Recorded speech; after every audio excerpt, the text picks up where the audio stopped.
Hello, അപ്പോൾ ഇന്ന് നമുക്കൊരു പുഡിംഗ് റെസിപ്പി കാണാം കേട്ടോ. അപ്പം എൻ്റെ ഒരു എക്സ്പെരിമെൻറ്റ് പുഡിംഗ് ആണ്. നമുക്ക് ബ്രെഡും പാലും കുറച്ച് കസ്റ്റർഡ് പൗഡറും ഉണ്ടെങ്കിൽ വളരെ ഈസി ആയിട്ട് ഒരു പുഡിങ്ങൊക്കെ ഉണ്ടാക്കിയെടുക്കാം കേട്ടോ. അപ്പം നല്ല സോഫ്റ്റായിട്ട് നല്ല ജെല്ലി ആയിട്ടുള്ള പുഡിങ്ങാണ് നമുക്ക് കിട്ടിയത്. അപ്പോൾ നമുക്ക് നോക്കാം ഇതിൻ്റെ റെസിപ്പി എങ്ങനെയാണ് കേട്ടോ. അപ്പം നമ്മുടെ പുഡിംഗ് ഉണ്ടാക്കാൻ വേണ്ടി ഞാനിവിടെ ഒരു 6 സ്ലൈസ് ബ്രെഡ് എടുത്തിട്ടുണ്ട്. ഇത് നമുക്കൊന്ന് കട്ട് ചെയ്ത് ചെറിയ പീസാക്കി എടുക്കണം കേട്ടോ. അപ്പം ഇതുപോലെ ചെറിയ പീസാക്കി കട്ട് ചെയ്തെടുത്തിട്ടുണ്ട് ഞാൻ. ഇത് നമുക്ക് മിക്സിയിലിട്ട് നല്ലപോലെ ഒന്ന് പൊടിച്ചെടുക്കണം.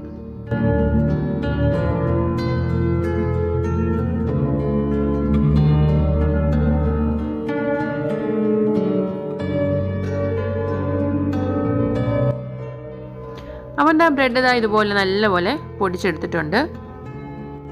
അപ്പോൾ ഇതിവിടെ ഇരിക്കട്ടെ. ഇനി നമുക്ക് എന്താ ചെയ്യേണ്ടതെന്ന് വെച്ചാൽ ഒരു കാരമൽ സിറപ്പ് ഉണ്ടാക്കിയെടുക്കണം. അപ്പോൾ അതിന് വേണ്ടി ഞാനിവിടെ ഒരു 2 സ്പൂൺ പഞ്ചസാര ഇട്ട് കൊടുക്കുന്നുണ്ട്. നമ്മൾ ഏത് പാത്രത്തിലാണോ ഉണ്ടാക്കുന്നത് ആ പാത്രത്തിൽ തന്നെ കാരമൽ സിറപ്പ് ഉണ്ടാക്കാം നമുക്ക് കേട്ടോ. അപ്പം അതിൻ്റെ കൂടെ ഒരു 2 സ്പൂൺ വെള്ളവും കൂടെ ആഡ് ചെയ്തു. അപ്പോൾ ഇത് നമുക്കിനി നല്ലപോലെ ഒന്ന് ബോയിൽ ചെയ്ത് ഒരു ബ്രൗൺ കളർ ആവുന്നിടം വരെ ഒന്ന് ഇതുപോലെ ഒന്ന് ഇളക്കി കൊടുക്കാം നമുക്ക്.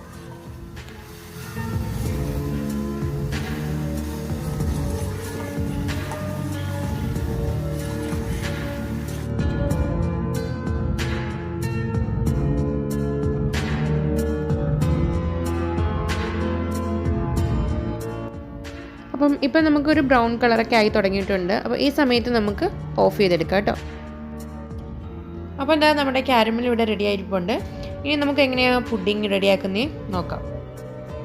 അപ്പോൾ ഞാൻ ഇവിടെ 1 കപ്പ് പാൽ എടുത്തിട്ടുണ്ട്. ഇതിലേക്ക് ഞാനൊരു 1.5 സ്പൂൺ കസ്റ്റർഡ് പൗഡർ ചേർത്ത് കൊടുത്ത് നല്ലപോലെ ഒന്ന് മിക്സ് ചെയ്തെടുക്കുന്നുണ്ട് കേട്ടോ.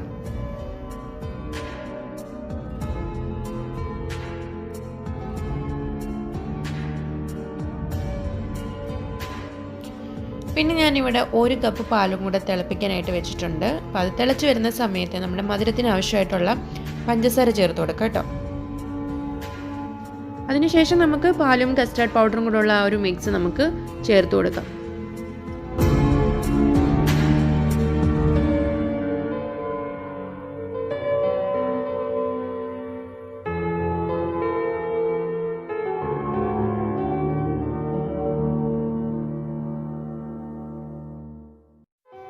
അപ്പോൾ നമ്മുടെ കസ്റ്റർഡ് പൗഡർ ചേർത്ത് കൊടുത്തു കഴിഞ്ഞ ശേഷം നല്ലപോലെ തിളച്ചൊന്ന് കുറുകി വരും കേട്ടോ.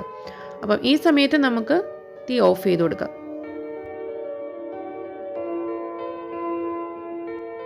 അപ്പോൾ ഇവിടെ നമ്മൾ തീ ഓഫ് ചെയ്ത് കൊടുത്തു കഴിഞ്ഞ ശേഷം നമ്മൾ നേരത്തെ പൊടിച്ച് വെച്ചിരിക്കുന്ന ബ്രെഡ് ഉണ്ടല്ലോ, ബ്രെഡ് കുറച്ചായിട്ട് നമുക്ക് ഇതിലേക്ക് ചേർത്ത് കൊടുത്തൊന്ന് മിക്സ് ചെയ്തെടുക്കാം.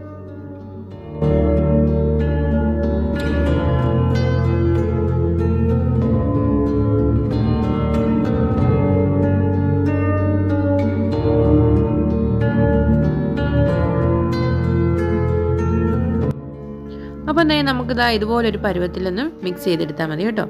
എന്നിട്ട് നമ്മൾ നേരത്തെ കാരമൽ തയ്യാറാക്കി വെച്ചിരിക്കുന്ന ആ ഒരു പാത്രത്തിലേക്ക് ഈ ഒരു മിക്സ് ചേർത്ത് കൊടുക്കാം. എന്നിട്ടൊരു സ്പൂൺ വെച്ച് വെള്ളം ഇതുപോലെ ഒന്ന് ലെവൽ ചെയ്ത് കൊടുക്കാം. അപ്പോൾ ഇത്രയേ ഉള്ളൂ, നമ്മുടെ പുഡിങ്ങിൻ്റെ ബാറ്റർ ഇവിടെ റെഡി ആയിട്ടുണ്ട്. അപ്പോൾ ഇനി ഇതൊന്ന് കുക്ക് ചെയ്തെടുത്താൽ മതി. അപ്പോൾ അതിനുവേണ്ടി ഞാനിവിടെ ഒരു പാത്രത്തിൽ കുറച്ച് വെള്ളം വെച്ചിട്ട് അതിൻ്റെ മുകളിലൊരു സ്റ്റാൻഡ് വെച്ചിട്ടുണ്ട്.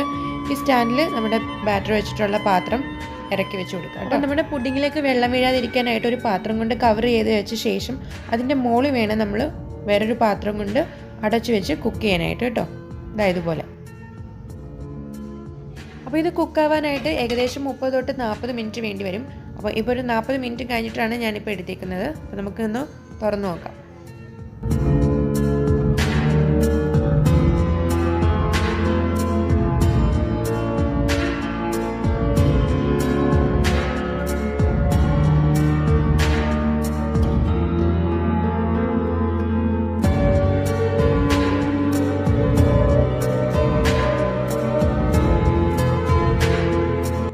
അപ്പം നമ്മുടെ കസ്റ്റർഡ് ബ്രെഡ് പുഡിംഗ് ഇവിടെ റെഡി ആയിട്ടുണ്ട്. വളരെ പെട്ടെന്ന് നമുക്ക് ചെയ്യാൻ പറ്റുന്ന ഒരു പുഡിംഗാണ്, വളരെ ടേസ്റ്റി ആയിട്ടുള്ളൊരു പുഡിംഗാണ്. അപ്പോൾ എല്ലാവർക്കും ഇന്നത്തെ ഒരു വീഡിയോ ഇഷ്ടമായിട്ടുണ്ടെന്ന് വിശ്വസിക്കുന്നു.